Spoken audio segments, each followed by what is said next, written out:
Senyorita. Senyorita pangalan? Wait lang. Miguel Tan Felix natakot sa bagong miyembro ng kanilang pamilya. Natakot siya. Takot siya. Wait lang ha. Ako rin, natakot eh. Meet Senyorita, ang pet snake ni Mommy Grace. Sobrang bait to. Cute, diba? May tingin sa akin eh.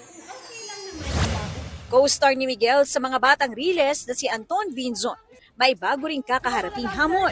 Gaganap si Anton na young boxer sa upcoming Kapuso series na Kamao. Araw-araw daw siyang nag-gym, nagbaboxing at tumatakbo for physical training. Kabado malala raw si Anton sa mga makakasamang veteran actors sa serye, lalo na sa amang si Roy Vinzon. First day, ilang cuts ako kay Papa kasi yung pressure ko, iba pa rin yung na-eksena ko siya as lolo.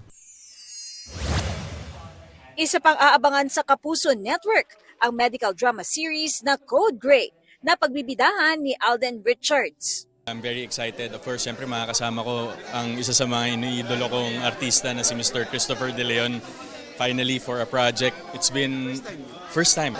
It's my first time to work with Alden. So,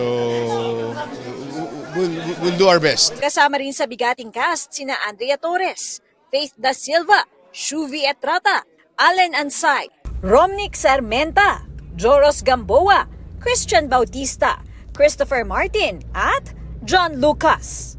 Katrina Son, GMA News.